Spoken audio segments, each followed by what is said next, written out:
জিবরাইল ডাকে মাবুদ, ও মাবুদ, কি মন্ত্র দিলা, দেখি না, জানি না, বুঝি না। আমার আল্লাহ কয়, জিবরাইল রে, ও জিবরাইল, যার খাতিরে তুমিও পয়দা হয়েছো, তিনি আমার বন্ধু, তার নামের তাসবিহ দিয়ে নামাজ পড়ো। ওই তাসবিহ দিয়ে শুরু করলেন দ্বিতীয় রাকাত, 20,000 বছর, 40,000 বছর 2 রাকাত নামাজ, সালাম ফিরাইয়া হাত তুলে ডাকে, প্রভু, এত লম্বা নামাজ কেউ পড়তে পারবে না, এই লম্বা নামাজের নেকিও কেউ পাবে না। আল্লাহ বলেন, যা বলেছো সবটা ঠিক বলো নাই। আল্লাহ, এত লম্বা নামাজ কি কেউ পড়তে পারবে? আল্লাহ বলেন, না। এত লম্বা নামাজের নেকি কি কেউ পাবে? আল্লাহ বলেন, হ্যাঁ। নামাজের বেলা না, নেকির বেলা হ্যাঁ। ও মাবুদ, আমি জিবরাইল জানতে চাই, কার জন্য এই হা বললাম? নামাজের বেলা না, নেকির বেলা হা, কে পাবে সেই নেকি? আমার আল্লাহ বলেন, জিবরাইল, জিবরাইল রে, এই নেকি পাবে আমার আখিরি নবীর উম্মতেরা। রে জিবরাইল, তুমি 2 রাকাত নামাজ 40,000 বছরে আদায় করেছো আমার শুকর আদায় করার জন্য। আমার আখিরি নবীর উম্মতেরা আমাকে খুশি করার জন্য, খুশি করার জন্য মাত্র 2 মিনিটে 2 রাকাত নামাজ আদায় করবে।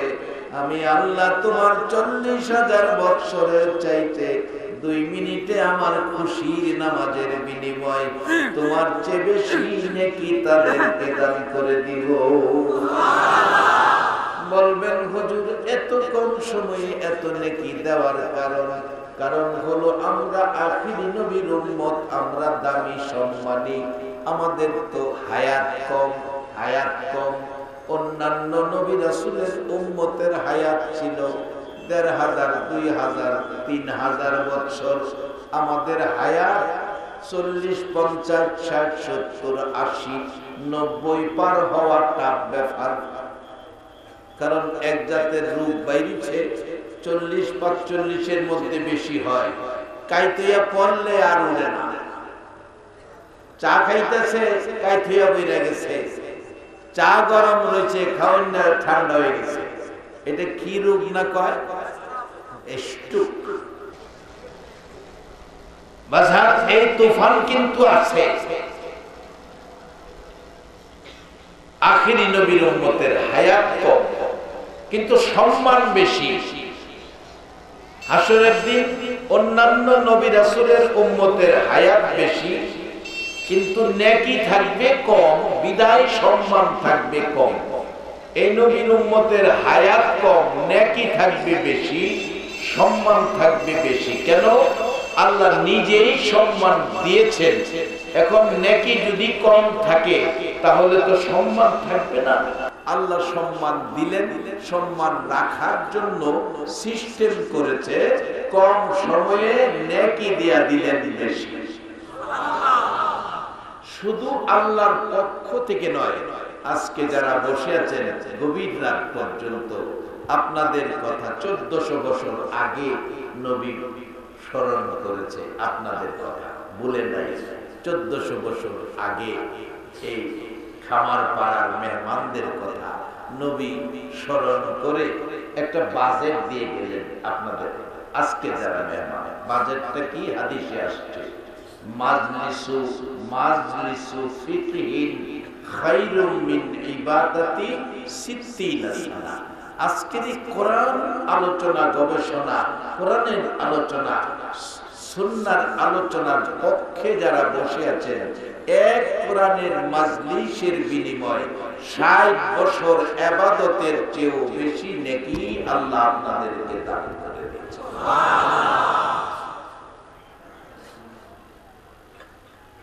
সময় কম, কাজ কম, মাইনা বেশি।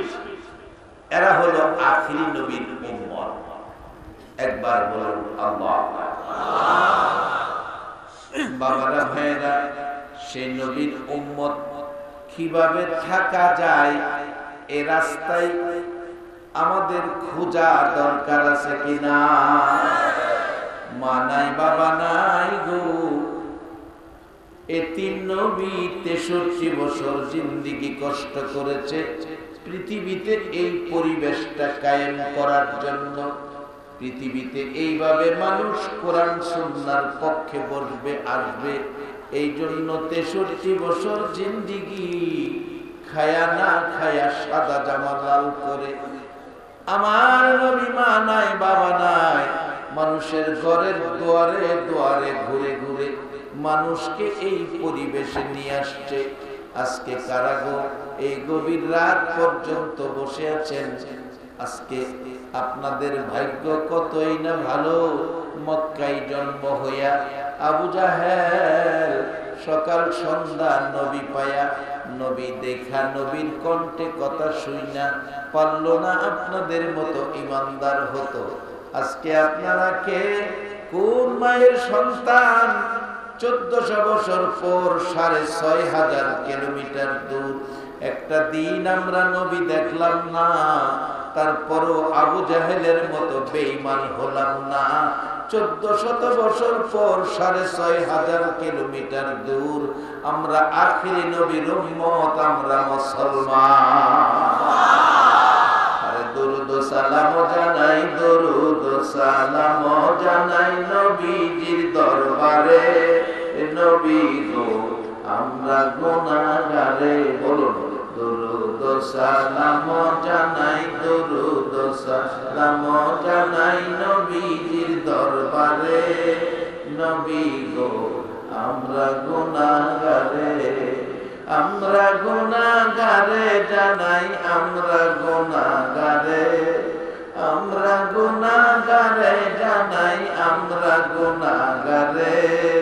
নবী গো আমরা গুনাহগারে। আল্লাহ পাকের ফেরেশতারা নবীর দুরূদ পড়ে তারায়, আল্লাহ পাকের ফেরেশতারা নবীর দুরূদ পড়ে তারায়। ইমানদারে পড়বে দুরূদ, ইমানদারে পড়বে দুরূদ বলছে পড়ুয়ারে।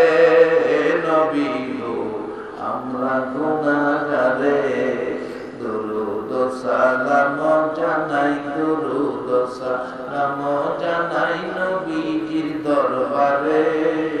নবী গো আমরা আমরা গুনাহগারে জানাই, আমরা গুনাহগারে, আমরা গুনাহগারে জানাই, আমরা গুনাহগারে। নবী গো আমরা গুনাহগারে। নবীর দরুদ পড়ে যারা দয়াল নবীর আপন তারায়, নবীর দরুদ পড়ে যারা দয়াল নবীর আপন তারায়। শাফায়াত করবে নবী, শাফায়াত করবে নবী ময়দানে হাসরে। নবী গো আমরা গুনাহগারে, দরুদ সালাম জানাই, দরুদ সালাম জানাই নবীজির দরবারে। নবী গো আমরা গুনাহগারে। ইউসাল্লুনা আলান নবী, কোরআনেতে লেখা পাবিও। ইউসাল্লুনা আলান নবী, কোরআনেতে লেখা পাবিও। মানলে কোরআন থাকবে সবাই, মানলে কোরআন থাকবে সবাই রহমতের সাগরে। এ নবী গো আমরা গুনাহগারে, দরুদ সালাম জানাই, দরুদ সালাম জানাই নবীজির দরবারে। নবী গো আমরা গুনাহগারে, আমরা গুনাহগারে জানাই, আমরা গুনাহগারে। আমরা গুনাহগারে জানাই আমরা গুনাহগারে নবী গো আমরা গুনাহগারে। রে বাবারা ভাইরা, যেই নবীর উম্মত হওয়ার পর এত দাম, এত ইজ্জত, এত সম্মান আমার আল্লাহ আমাদেরকে দিয়েছে, আজকে সেই নবীর দুরূদ সালামের পক্ষে থাকা দরকার আছে কিনা? আপনার আমার জন্য আমার নবী কত কষ্ট জীবনে করেছে। আজকে 1400 বছর পর 6500 কিলোমিটার দূর রাত্র গভীর যারা বসে আছেন, আমার নবী যদি আজকের মাজলিসে নিজ চোখে এই অবস্থা দেখতো, এই পরিবেশটা পৃথিবীতে কায়েম করার জন্য নবীর জীবনে কত কষ্ট। মা আয়েশা সিদ্দিকা রাদিয়াল্লাহু তাআলা আনহা বলেন, পৃথিবীর মানুষেরা রে, আমার নবীর মা নাই বাবা নাই রে, মানুষকে এই কোরআন সুন্নাহর পক্ষে আসার জন্য আমার নবী কষ্ট করেছে।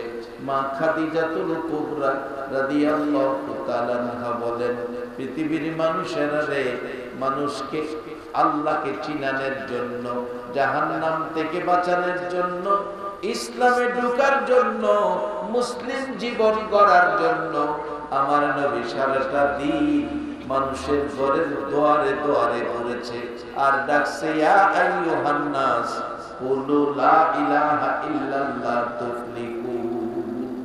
ও মানুষ, তোমরা বলো আল্লাহ ছাড়া কোনো মাবুদ নাই, তাইলে তোমরা সফল কাম, তোমরা সার্থক, তোমরা জান্নাতি হয়ে যাবে। আমার নবী সারাটা দিন আরাম নাই, বিশ্রাম নাই, খাবার নাই, এই পরিবেশে আপনারা বসবেন, এর জন্য নবীর 63 বছর জিন্দেগীর কষ্ট। মা খাদিজা বলেন, পৃথিবীর মানুষেরা রে, আমার নবী সারাদিন ঘুরে মানুষের বাড়ি বাড়ি। আজকে কারা গো এই মাহফিলে বসে আছো, কেউ তো আপনাদের ঘরের দুয়ারে গেল না। আমার ওই নবীর কষ্টের প্রতিদান আজকের মাহফিলের উপস্থিতি। আজকে যারা নবীর ওই কষ্টের প্রতিদান স্বরূপ মাহফিলে বসে আছো গো, আমার বিশ্বাস আপনাদের জন্য আমার নবী ফুলসিরাতের ঘাটে বসে থাকবে। মা খাদিজা বলেন, পৃথিবীর মানুষেরা রে, আমার নবী সারাদিন পার হয়ে গেল, ঘরে আসে না, সন্ধ্যা হয়ে গেল, ঘরে আসে না, রাত্র গভীর, ঘরে আসে না। আমি খাদিজা নবীর অপেক্ষায় দাঁড়িয়ে আছি। গভীর রাত্রে দেখি এতিম নবী ঘরের দিকে আসতেছে। এত সুন্দর নবী, মন কই যেন সকাল বেলার উদিত সূর্যটা ঘরের দিকে আসতেছে।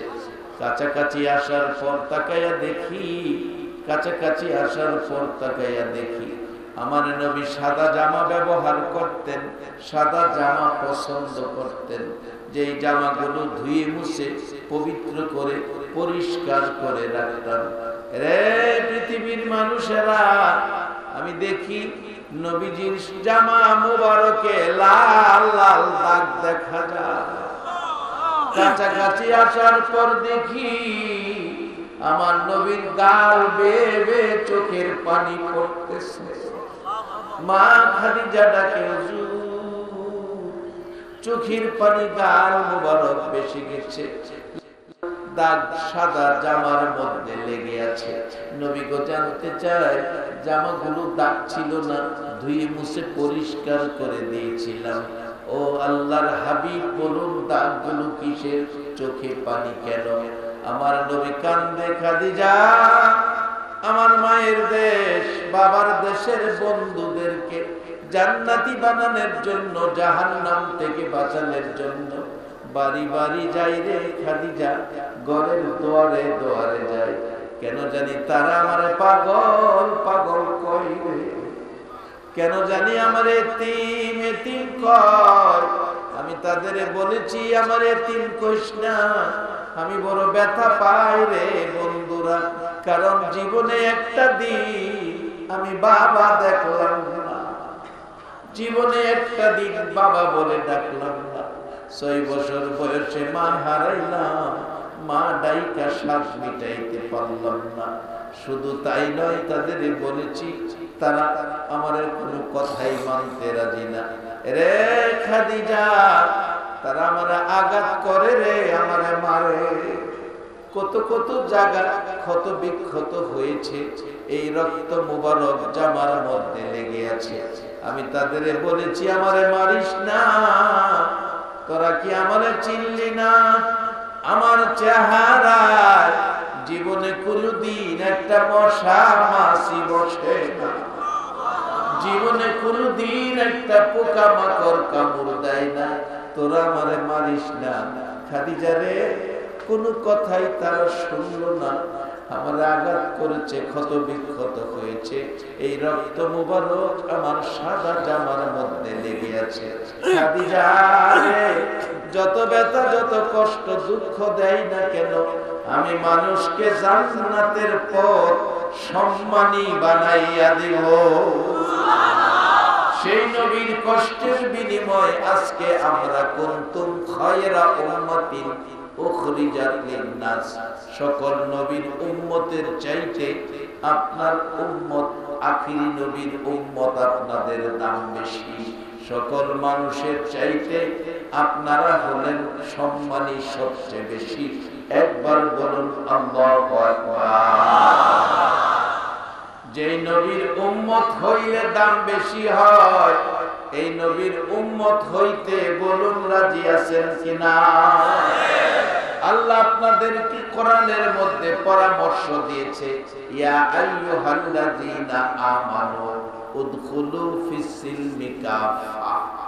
ও ঈমানদাররা, কাফেরদেরকে কয় না, অন্য মানুষকেও কয় না, আখিরি নবীর উম্মত ঈমানদার আপনাদেরকে বলতেছে, ও ঈমানদাররা পুরাপুরি ভাবে ইসলামে ঢুকো, ইসলামে ঢুকো পুরাপুরি ভাবে। ইসলামওয়ালারাই কয় ইসলামে ঢুকতো, এতে বোঝা গেল ইসলামওয়ালার ভিতরে কিছু ঝামেলা কয় না, কয় না।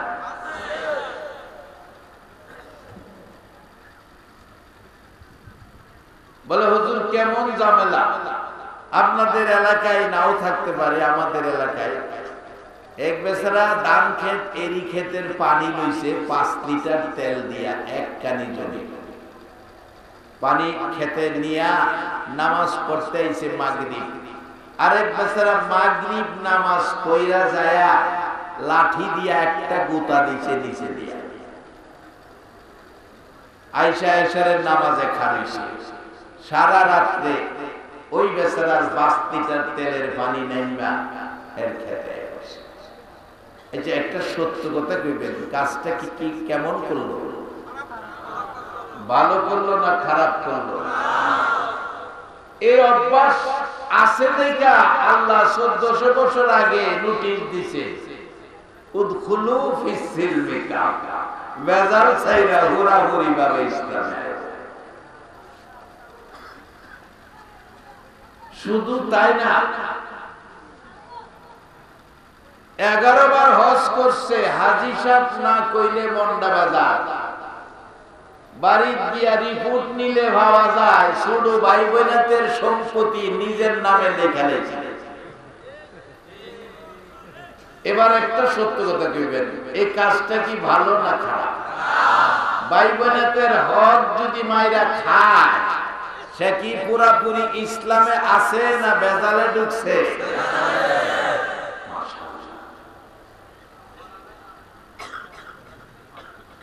বাজার এখন আমাদের দেশের লোক বিদেশ যায়, বাবার জমি বিক্রি কইরা বিদেশ গেছে, যাওয়ার সময় অ্যাকাউন্ট স্ত্রীর নামে কইরা গেছে।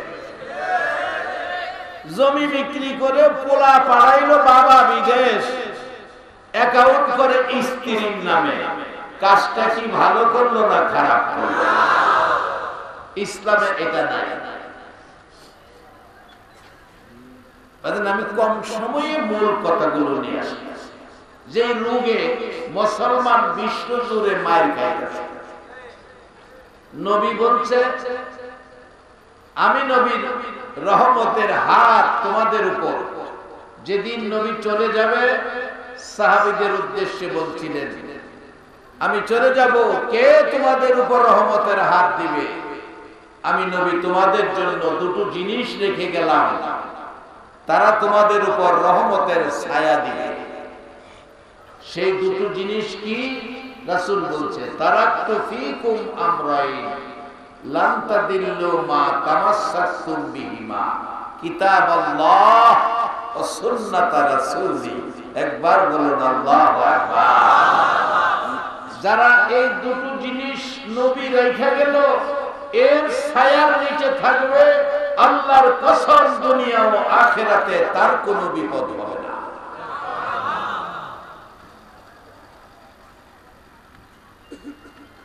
বাজান বাবাই জমি বিক্রি করে বিদেশ পাঠাইলো অ্যাকাউন্ট স্ত্রীর নামে। বলে হুজুর আপনি কেমনে জানেন? আমি একদিন আমাদের ভৈরব ইসলামী ব্যাংকে গেলাম, ম্যানেজার সাহেবের সাথে পরিচয় আছে, ক্যালেন্ডারের জন্য বা কোনো কাজে জানি গেছিলাম, যাই দেখি মহিলাদের জন্য ব্যাংকের ভিতরে ঢুকার দাও দেয়। ম্যানেজারের রুমে যেয়ে বললাম দোস্ত এত মহিলা তোমার অফিসে কি আজকে মহিলা দিবস নাকি? কয় না, এত মহিলা। হুজুর খবর রাখেন না, এখন তো বিদেশি অ্যাকাউন্ট সব মহিলাদের নামে। টাকা দিল বাবাই জমি বিক্রি করে অ্যাকাউন্ট করে গেছে মহিলা স্ত্রীর নামে। ডিসেম্বর মাসের প্রথম দিকে মাহফিলে যাচ্ছি নারায়ণগঞ্জ, সন্ধ্যা 7টার দিকে রাস্তায় টেলিফোন আসলো, রিসিভ করলাম। কে? হুজুর আমি ইতালি থেকে বলছি, আপনার ওয়াজ বাস্তব, আমরা ইতালিতে আপনাকে নিয়ে আলোচনা করছি। কি বাস্তব? হুজুর আজকে সকালে একটা ছেলে যার বাড়ি বরিশাল বরগুনা অসুস্থ হল, হসপিটালে নিলাম, ছেলেটা হসপিটালে যাওয়ার পর মারা গেছে। তার রুমের ডায়েরি খুলে দেখি তার স্ত্রীর নামে অ্যাকাউন্ট, স্ত্রীর নাম্বারে টেলিফোন করলাম, তোমার স্বামী মারা গেছে, লাশটা হসপিটাল থেকে বাহির করে দেশে পাঠাবো, কিছু টাকা লাগবে। কত টাকা? লক্ষাধিক টাকার উপরে লাগবে। বিবি বলছে মরে গেছে ইতালি থেকে, লক্ষ টাকা দিয়া মরা মানুষ আইনে কি করবো? মাটি দিলে মাটি হয়ে যাবো, মাটি আইনে লাভ আছে? সিস্টেম থাকলে হেদে সেই মাটি দিলাম, টাকা খরচ করেন না। বিবি ফাইসালা দিল, টাকা দিল না। টেলিফোন করলেন, নাম্বার পায়া ভাই বোনদের কাছে, ভাই বোনদের কাছে টেলিফোন করলে ওই লোকটা বলছে ডিসেম্বরের প্রথম দিকে তোমার ভাই মারা গেছে হসপিটালে, লাশ দেশে পাঠাইলে টাকা লাগবে, টাকা দাও। ভাই বোনেরা কাঁদতেছে, ও ভাইয়ের বন্ধু তোমাদের কাছে আবদার করি, অনুরোধ করি, ভাইয়ের লাশটা দেশে পাঠাও, ভাইকে জীবনের শেষ দেখা দেখা দে। টাকা লাগবে লক্ষাধিক, টাকা দিতে পারবো না, ভাই অ্যাকাউন্ট করেছে বিবির নামে, টাকাও যা পাঠাইছে বিবির নামে। বিবি বাড়ি করছে উত্তরায়, ঢাকা থাকে, আমাদেরকে টাকা দেয় না, টাকা দেওয়ার ক্ষমতা নাই। অনুরোধ করি ভাইয়ের লাশটা দেশে পাঠাও, মন ভরে ভাইকে দেখা দেই, জীবনের শেষ দেখা, টাকা দিতে পারবো না। টেলিফোন করলাম, হুজুর মার নাম্বার পায়া মায়ের কাছে, মা কাঁদতেছে। জিজ্ঞেস করি মা কাঁদতেছো কেন? আমি ইতালি থেকে বলছি।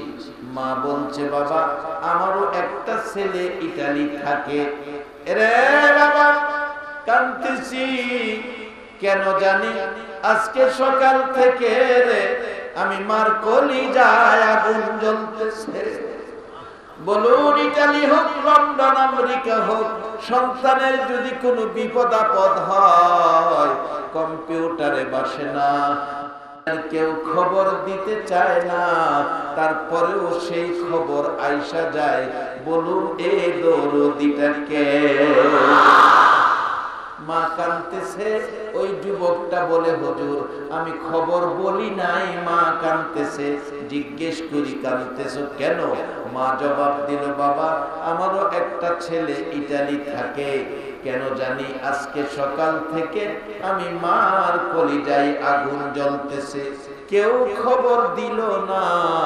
বলুন সকলের আগে খবর পেল কে? ওই যুবকটা তখন বলছে, মা মাগো কাঁদতেছো, খবর শোনো, তোমার ছেলে সকালবেলা অসুস্থ হলে হসপিটালে নিয়ে গেলাম, হসপিটালে যাওয়ার পর তোমার ছেলেটা মারা গেছে গো মা। হুজুরে কথা বলার পর মা মাগো মা এমন একটা চিৎকার মা সন্তানের ব্যথায় দিয়েছে, মন কয় যেন আল্লাহর আরশ কাঁইপা উঠছে।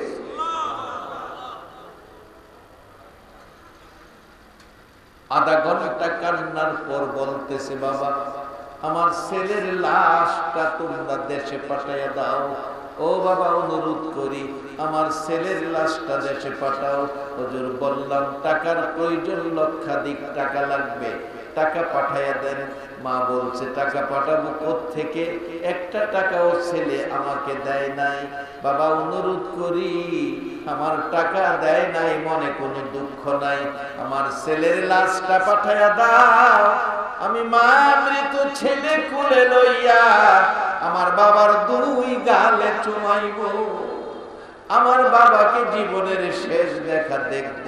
আমার ছেলের লাশটা তোমাদের কাছে ভিক্ষা চাই, ভিক্ষা চাই, আমি টাকা পাঠাইতে পারবো না। একটা পথ আছে রে বাবা, যদি টাকার প্রয়োজন হয় আমি মা রক্ত বিক্রি করব, রক্ত বিক্রি করে টাকা পাঠাইব। হুজুর মায়ের এই কাকুতি মিনতি দেখে আমরা ইতালি বাংলাদেশি মসজিদ আছে, মসজিদে মসজিদে হাত বাড়াইলাম, টাকা উঠাইয়া লক্ষাধিক টাকার উপরে লাগবে। ডিসেম্বরের 22 তারিখে লাশ দেশে পাঠানোর সিদ্ধান্ত করেছি। এই গত ডিসেম্বরের কথা, যে মা রক্ত বিক্রি করে সন্তানের লাশ মা দেখতে চায়, এই মারে যারা কষ্ট দিয়েছো, বাবারে যারা কষ্ট দিয়েছো, বলো রে বাবা সেই কাজটা ভালো না খারাপ? এই কাজ যদি কারো জীবনে থাকে তাহলে নবীর উম্মতের মর্যাদা থাকবে না। কারণ মা এমন এক সম্পদ। কোন মাহফিলে দেখি ছোট্ট ছোট্ট বাচ্চারা গজল গায়, এক বাচ্চা এক মাহফিলে বাম পাশে দাঁড়াইয়া গজল গাইতেছে, জান্নাতের চেয়ে দামি আমার মা, মা গো জান্নাতের চেয়ে দামি আমার মা, জান্নাতের চেয়ে দামি আমার মা, মা গো জান্নাতের চেয়ে দামি আমার মা। আরেক জায়গায় একটা ছেলে গজল গাইতেছে, মায়ের কান্দন সারা জীবন,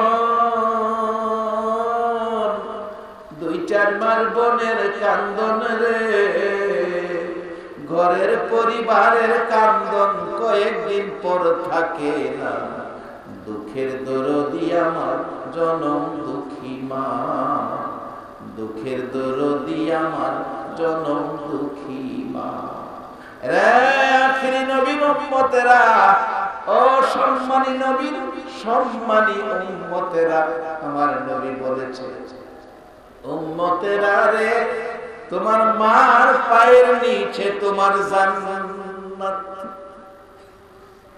এই মা বাবার সাথে যদি মশা কামড় দেওয়ার মতো ব্যথা কেউ মা বাবার অন্তরে দিয়ে থাকো, জেনে রাখো তোমার মতো উম্মতের সুপারিশ আমার নবী করবে না।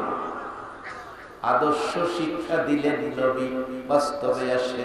যেদিন মক্কা বিজয় হলো আমার নবীর সঙ্গে 10,000-এর বেশি সাহাবী ছিল। আমার নবী ঘুরে ঘুরে দেখতেছে মায়ের দেশ বাবার দেশ। কোন কোন জায়গায় চোখের পানি ছেড়ে কান্দে, কোন কোন জায়গায় মুস্কি মুস্কি হাসে। সাহাবীরা প্রশ্ন করেন, হুজুর কোন কোন জায়গায় দাঁড়ায়া চোখের পানি ছেড়ে কান্দেন কেন? আমার নবী জবাব দেন, সাহাবীরা রে কান্দি ওই জায়গাটায় যাইয়া কান্দি। আমার বাবা নাই, বাবার ব্যথায় যখন এই জায়গাটায় দাঁড়ায় কান্দতাম রে, আমার মা আমেনা দৌড়ায় আইসা আমার টাইনা কুলে নিত, আমার চোখের পানি মুইসা দিত। এই মা এই জায়গাটায় দাঁড়ায় কুলে নিত, চোখের পানি মুছে দিত। এই জায়গাটায় আসলে মার কথাটা মনে হয়, সেই জন্য আমি দাঁড়ায় কাঁদলাম। সাহাবীরা রে, মা বাবার ব্যথা মক্কার জমিনে, মা বাবার ব্যথা মক্কার জমিনে। বললেন, হাসলেন কেন? হাসলাম এই জন্য, এরে সাহাবীরা, আমার মা আমার বাবা, আমি মক্কায় আসার পর আমার মা আমার বাবা আমার সামনে আসলে আমি নবী কালিমা পড়াইয়া মুসলমান বানায়া দিলাম। আমার মা বাবাকে আমি নিজে কালিমা পড়াইলাম, সেজন্য আনন্দে আমি হাসলাম। আমার নবী কাঁদলেন, মা বাবা ব্যথা মনে করে হাসলেন কাঁদলেন। এমন সময় দেখে কতগুলো মানুষ পালাইয়া যাইতেছে আমার নবীর ভয়ে। আমার নবী বললেন, ভয় পাইও না, ঘরে বসে থাকো, আমি রহমতের নবী, ক্ষমা করে দিলাম। কেউ কেউ ভয়ে চলে যাচ্ছে। একটা বৃদ্ধা মহিলা প্রয়োজনীয় মালামাল গাঠুরি বানাইয়া যাবে পাহাড়ে, আশপাশি মহল্লাবাসীদের কাছে যাইতে পারছে না, মাথায় নিতে পারে না, শাস্তে দেয় না, বুড়া মানুষ। আমার নবীকে গাল মন্দ করতেছে, তারপরেও নবীজি সামনে যাইয়া দাঁড়াইয়া ডাকতেছে, মা ও মা, কারে গাল মন্দ করো? আব্দুল্লাহর পোলাকে। মাগো, আর গাল মন্দ করতে হবে না, কিন্তু কোনো কষ্ট তোমার হবে না, কোথাও তোমার যেতে হবে না, তুমি এই দেশে থাকো। ওই মহিলাটা বলছে, বাবা বাধা দিও না, আমার আশপাশি মহল্লাবাসীরা চলে গেছে, আমি যাইতে পারতেছি না, না জানি আব্দুল্লাহর পোলার হাতে ধরা পড়ে বিপদে পড়ে যাই, গাঠুরিটা নিতে পারি না, বিদায় আমার পিছনে পড়ে গেছে, দেরি হয়ে গেছে। আমার নবী ডাকে, মা মাগো মা। সাহাবীরা বলে, হুজুর একটা বেদিন মহিলাকে মা মা কইয়া ডাকেন। আমার নবী কান্দে গাল বাসাইয়া। সাহাবীরা, বাধা দিস না, 6 বছর বয়সে মা হারাইছি, মা ডাইকা কলিজা ঠান্ডা করতে পারি নাই, বাধা দিস না, আমার মা মা কইয়া ডাকতে দে। মা যদি থাকতো, এই বয়সের মুরব্বী হইতো, আমি মা মা কইয়া ডাকতাম রে। সাহাবীরা, বাধা দিস না, মাগো মা মা, গাঠুরিটা তোমার নিতে কষ্ট হয়, পয়সা লাগবে না, তুমি যদি অনুমতি দাও, গাঠুরি আমার মাথায় নিব।